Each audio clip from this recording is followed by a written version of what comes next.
Assalamualaikum warahmatullahi wabarakatuh. Alhamdulillah, hari ini saya diberi kesempatan untuk menyampaikan sebuah topik tentang tantangan gender di dunia pendidikan atau di dunia Islam pada saat ini. Sebenarnya banyak sekali ya tantangan. Kalau kita bahas gender, isu gender itu banyak hal, mulai dari masalah sekarang ini yang sangat saya concern di disertasi saya juga, itu masalah kenapa banyak laki-laki dan perempuan berpendidikan tinggi tetapi malah banyak juga perceraian tercatat di pengadilan agama. Itu yang pertama. Kemudian yang kedua, masalah LGBT itu juga merupakan masalah ada apa dengan pendidikan laki-laki dan perempuan di sekolah formal maupun di universitas, sehingga sekarang ini makin marak LGBT. Kemudian ini juga bisa berkaitan dengan masalah tafsir, ya. Kenapa banyak sekali isu-isu tafsir, ya, atau ayat-ayat yang ditafsirkan secara hermeneutis yang kemudian akhirnya membuat rancu atau keresahan di masyarakat, karena orang-orang berpikir, oh ya, harusnya laki-laki dan perempuan itu memang begitu ya supaya adil, harusnya waris itu ya sama rata ya gitu. Nah, banyak hal, masalah perempuan itu seakan seperti problem yang selalu bisa dipermasalahkan, ya, dan selalu bisa digali dan ibarat sebuah piring dipecahkan, pecahannya bisa dipecahkan lagi gitu. Jadi memang masalah gender ini bisa panjang, jadi saya akan mengerucutkan hanya di problem gender di dunia pendidikan saja. Yang pertama, ketika kita mengangkat problem gender di dunia pendidikan, kita lihat sekarang realitanya bahwa yang saya katakan tadi, mengapa banyak perempuan-perempuan yang berpendidikan tinggi tetapi mungkin ya mereka tidak menganggap, ya, sebagian dari mereka tidak menganggap bahwa menjadi ibu rumah tangga itu tidak lagi penting, mempermasalahkan, ya, seperti yang kemarin terjadi di DPR, ada yang mempermasalahkan antara RUU ketahanan keluarga, sebelumnya RUU penghapusan kekerasan seksual. Nah, itu yang mempermasalahkan itu bukan perempuan-perempuan tamatan SD, bukan perempuan-perempuan yang tidak mengecap dunia pendidikan. Itu perempuan-perempuan lulusan universitas yang berdebat, ya, yang istilahnya isu itu mencuat itu justru karena perempuan-perempuan yang semakin tinggi pendidikannya. Nah, saya ingin menjelaskan yang pertama, bagaimana sih Islam memandang pendidikan laki-laki dan perempuan berdasarkan hadis bahwa talabul ilm fardhatun ala kulli muslim. Menuntut ilmu itu memang wajib, ya, bagi laki-laki, ya, ala kulli muslim wal muslimah, bagi laki-laki dan perempuan. Jadi berpendidikan, nah ini terkait juga dengan yang Ustadz Adian sampaikan, bahwa apakah menuntut ilmu itu sama dengan sekolah, ya, karena sekarang itu ya Ustadz Adian bilang ada sekolahisme, ya, sekolahisme yang berarti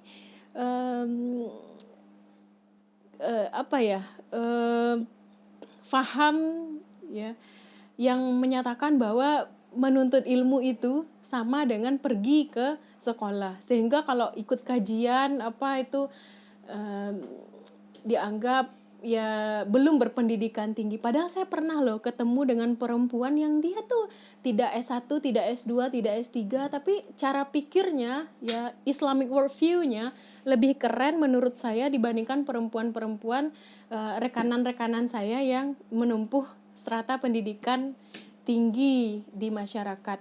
Nah, saya menemukan perempuan-perempuan cerdas dan mereka tidak berpendidikan tinggi secara formal. Nah, yang pertama, bagaimana sih pendidikan tinggi dalam Islam itu? Apakah berarti harus kuliah sampai S3 atau tidak? Ini yang harus difahami oleh para perempuan maupun laki-laki. Kemudian yang kedua, ya, tantangan gender di dunia pendidikan ini adalah ketika masalah perempuan ini dikerucutkan, dipersempit menjadi masalah publik dan domestik.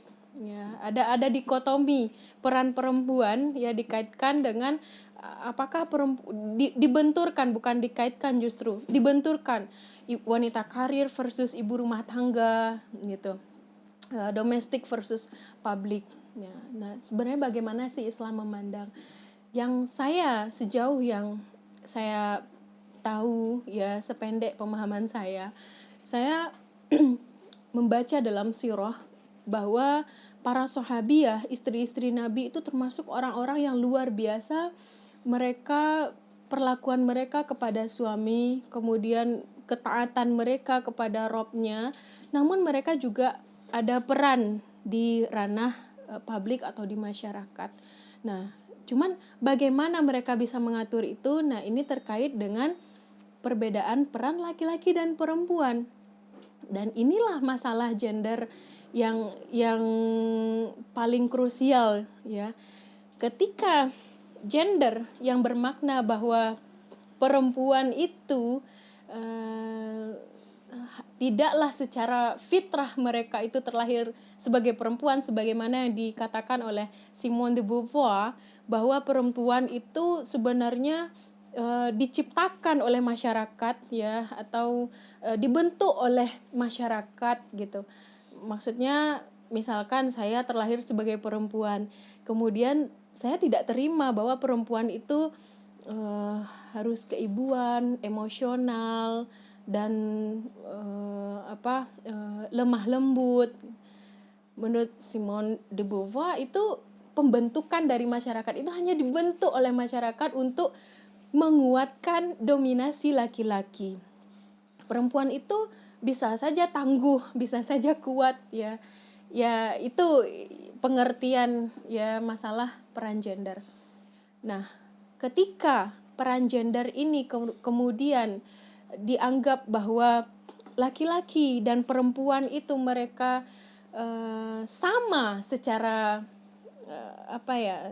perannya di masyarakat ya, sama-sama harus berperan di sektor publik, maka disitulah masalahnya. Karena tidak semua perempuan sebenarnya senang untuk berperan di sektor publik. Ada perempuan yang memang dia senang mengurus rumah tangga, mereka senang memasak, mereka senang menjahit, mereka senang bermain bersama dengan anak-anak. Kenapa harus dipaksakan untuk pergi keluar bekerja? Nah, dan kemudian masalah ini juga berkaitan dengan dunia pendidikan kita yang memang masih menganut paham materialistis ya, sehingga seolah-olah kemarin saya tuh baca tuh ada pamflet kami tidak suka di dapur, ada kata-kata dapur dan ada kata-kata DPR gitu, seolah-olah jadi anggota DPR tuh lebih keren daripada di dapur. Islam tidak melihatnya seperti itu. Dalam Islam, well educated woman itu bukan dilihat dari apakah dia berperan di ranah publik atau dia berperan di ranah domestik. Ya, Allah tidak melihat perempuan dan laki-laki dari masalah pembagian peran. Allah juga tidak melihat perempuan dan laki-laki dari masalah apakah mereka sama-sama berpartisipasi dalam politik dan sosial. Apakah mereka sama-sama berpartisipasi dalam hukum dan segala macamnya. Tapi Allah melihat laki-laki dan perempuan itu dari ketakwaannya. Kemuliaan laki-laki dan perempuan dilihat dari seberapa banyak dia bermanfaat bagi orang banyak, nafi'un li ghairi, dan seberapa banyak kebermanfaatannya itu diniatkan hanya untuk menggapai ridho Allah. Jadi kalau perempuan berpendidikan tinggi ya, dihubungkan dengan seberapa tinggi ketakutannya kepada Robnya ya, kepada Allah Subhanahu wa taala. Jadi kalau dalam Islam semakin tinggi ilmu seseorang maka dia akan semakin takut kepada Allah, dihubungkan dengan tujuan penciptaan manusia. Jadi laki-laki maupun perempuan dalam Islam ya memang disuruh untuk mencari ilmu, disuruh untuk mencari ilmu. Tetapi yang harus kita perhatikan, apakah ilmu ini fardu ain atau fardu kifayah. Bagi perempuan, apa sih ilmu yang fardu ain? Ilmu untuk menjadi madrasatul ula. Itu yang fardu ain sebenarnya. Tapi di dunia pendidikan, apakah ilmu itu diajarkan? Nah, disinilah masalahnya. Saya pernah membaca sebuah buku, kalau tidak salah judulnya Femininitas, Jalan Pulang Fitrah Bunda, yang dikarang oleh teman-teman dari di bawah bimbingan arahan Ustadz Adriano Rusfi.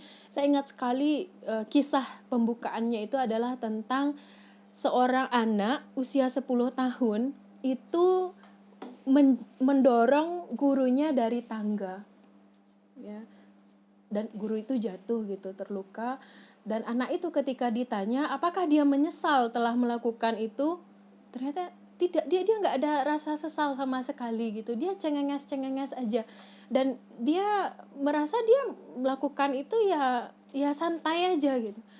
Saya berpikir ya termasuk buku itu juga menjelaskan bahwa ada apa sih dengan pengasuhan ayah dan ibunya di rumah, kok bisa anaknya tidak merasa bersalah setelah melakukan kesalahan yang cukup fatal.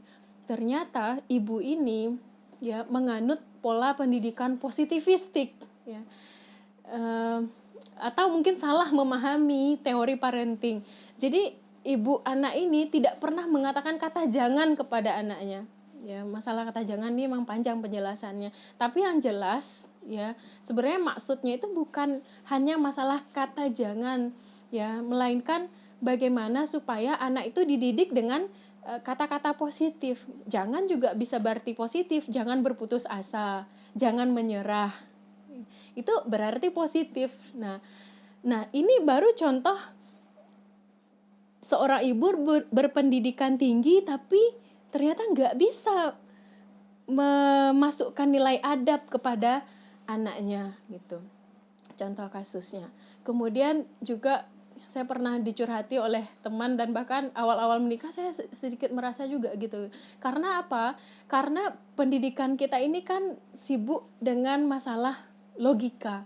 Ya, saya merasa saya dulu SMA-nya eksakta, ya, jurusan IPA. Selanjutnya saya masuk ke sastra Inggris, Fakultas Ilmu Budaya.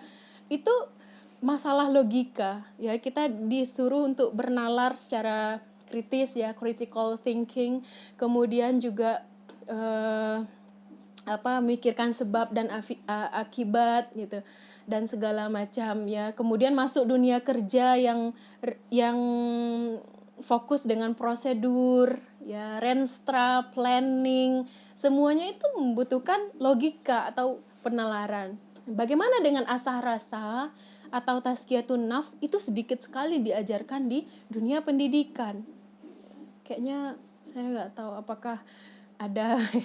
Seingat saya pelajaran agama saja juga banyak masalah fikih, ya, masalah fikih, dan fikih itu juga kan penalaran gitu. Jadi tidak imbang antara penalaran, ya, logika dengan pengajaran tazkiyatun nafs atau olah rasa. Sementara untuk menjadi seorang madrasatul ula itu membutuhkan olah rasa yang mumpuni, ya. Bayangkan setiap hari menghadapi anak yang jiwanya masih bening, itu benar-benar seperti menguji atau membutuhkan manajemen emosi yang baik, ya. Sementara perempuan di universitas yang yang negeri atau sekolah-sekolah formal tidak diajarkan itu, ya. Kemudian yang terjadi apa? Ketika perempuan-perempuan ini berumah tangga, mereka merasa gabut, ya, melakukan pekerjaan yang gabut, ya, menyusui bayi itu waktunya kan cukup lama, 15 menit, itu rasanya kok kayak gabut gitu. Nah, ini tantangan kita sekarang, ya. Perempuan-perempuan yang tadi merasa gabut ini otomatis emosinya tuh tidak baik, Ya emosinya mulai, aduh saya mulai merasa, aduh itu keren dia kerja di bank, wah itu keren dia jadi CEO, wow itu keren dia menjadi direktur perusahaan asing gitu. Jadi mulailah ada perasaan, "Ah, aku kok gini-gini aja, aku cuman di rumah, aku merasa tidak banyak yang tidak berkiprah di masyarakat," dan segala macam. Nah, inilah yang akhirnya membuat perempuan itu mendidik anak tuh dengan setengah hati, ya. Kemudian, mendidik anak seperti mengendalikan robot, ya. Padahal kekayaan perempuan, ya, yang bisa diwariskan kepada anak-anak, ya, maksudnya, harta paling berharga di awal pembentukan, jiwa anak, ya, di masa nol sampai bahkan dari kandungan, ya, itu adalah bahasa, ya, bahasa.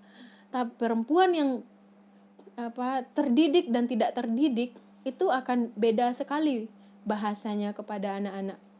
Jadi, misalkan kalau perempuan, apa, yang terdidik mungkin bahasanya lebih baik gitu, tidak mengumpat, tidak mencela gitu ya, kemudian tidak berkata-kata kasar.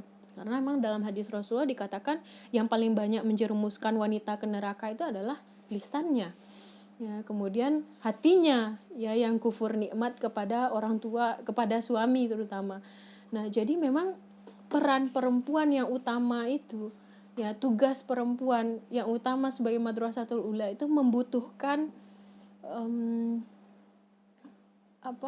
hal-hal yang berkaitan dengan perasaan, dan hal-hal yang berkaitan dengan masalah cinta kasih. Ya. Mendidik anak itu memerlukan pengorbanan. Nah, perempuan yang berpikir dengan gender, uh, apa uh, dengan perspektif gender, ya, dengan cara pandang gender, itu dia akan mainnya untung rugi. Oh, aku sudah mengerjakan semuanya di rumah, itu bagaimana suamiku hanya begini-begini, ya seperti itu jadinya. Kemudian juga ya jadi bingung ketika di rumah dihadapkan dengan kondisi menghadapi anak-anak yang semaunya, yang memang jiwa mereka itu jiwa kanak-kanak yang kayak gimana ya, unpredictable, ya, yang tidak terduga. Kadang tingkah mereka tuh ada-ada aja yang bisa memicu perempuan itu untuk emosi. Jadi kalau ya perempuan itu sekolah tinggi hanya kemudian direcoki dengan materi-materi yang meninggikan logika, itu sangat bahaya untuk perempuan nantinya ketika melakukan tugasnya sebagai ibu rumah tangga. Nah, ini belum masuk ke masalah bagaimana dengan perempuan-perempuan yang berkarir di ranah publik. Itu lebih ngeri lagi. Saya tuh pernah mendengar yang selain masalah gabut, ya, teman-teman saya yang ya kita sama-sama lulusan universitas, ya, sekolah formal, kemudian juga pernah bekerja, mereka berpikir bahwa ketika mereka sudah punya uang, ya, punya gaji, ya, yang sama atau bahkan melebihi suami, kadang berpikir, jadi sebenarnya saya yang nafkahin dia atau dia yang nafkahin saya, saking gitu ya. Maksudnya karena menolak gitu untuk dipimpin oleh laki-laki, jadi kesannya tuh seperti itu. Jadi perempuan tuh sekarang udah banyak yang gajinya lebih tinggi dari laki-laki, dan itu ternyata malah juga menjadi pemicu perceraian, ya. Jadi sekarang itu banyak teori-teori, ya, seminar-seminar gimana untuk membentuk leader, ya, leadership training, tapi tidak banyak seminar-seminar atau kajian yang menjelaskan tentang bagaimana menjadi makmum yang baik, follower yang baik. Padahal kita itu lebih banyak jadi follower daripada leader. Ya, leader cuma satu di Indonesia, presidennya, tapi selebihnya adalah rakyat. Ya. Sama ketika di rumah tangga, itu perempuan tuh dia harusnya butuh bagaimana menjadi makmum yang baik. Tapi kan yang dimasukkan ke dalam kurikulum apa itu leadership training, sehingga perempuan tuh menjadi, oh, I feel I'm so independent, so I don't need a man in my life, ya. Living with the husband is living with the enemy, ya. Bagi feminis itu sampai seperti itu, ya. Tinggal sama suami itu bagaikan tinggal bersama musuh. Kata mereka seperti. Makanya memang bahaya sekali pemikiran ini.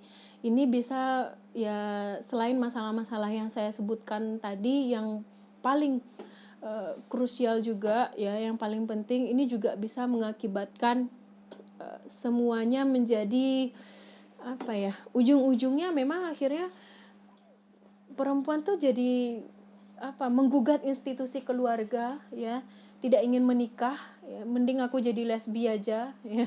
Karena ya mikir, ya buat apa sih tinggal sama laki-laki yang egois, yang maunya ya bla bla bla gitu. Mereka tidak mau untuk memahami laki-laki karena mereka mikir, ya aku begini harusnya, gitu. Jadi yang ada tuh hanya tuntutan dan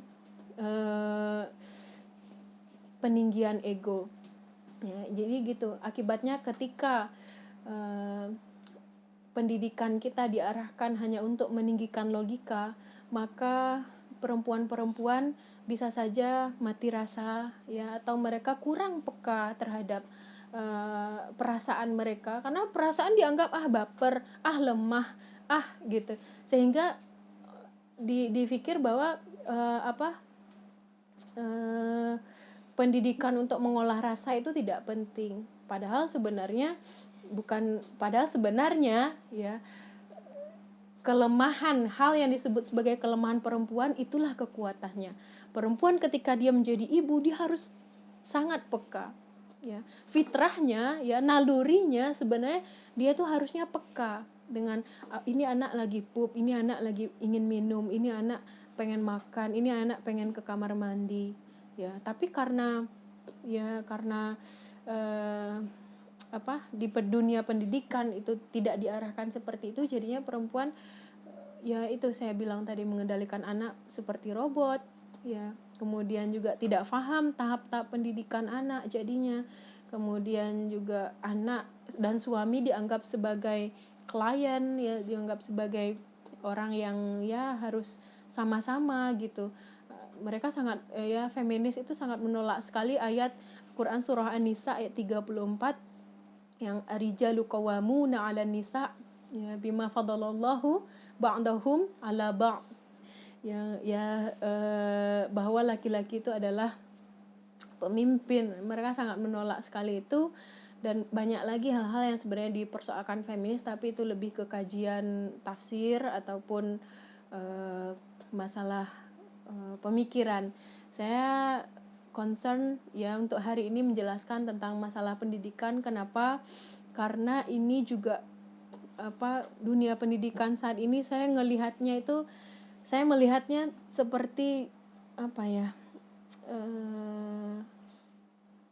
sangat kacau, ya, sampai-sampai yang Adriano Rusfi bilang dalam buku Femininitas Jalan Pulang Fitrah Bunda itu, seolah-olah ada dua maskulin dalam keluarga, ya. Padahal, ya, perempuan ketika dia mendidik anak sesuai dengan fitrahnya, misalkan dia punya anak laki-laki, ya, dia didik dengan gaya keperempuanannya berdasarkan fitrahnya gitu, maka laki-laki itu nanti akan terisi femininitas, kalau istilah Ustadz Aat, ya, femininitasnya itu akan terisi 25%. Jadi 75% ya laki-laki itu maskulin, tapi dia harus punya jiwa untuk mengerti perempuan itu gitu.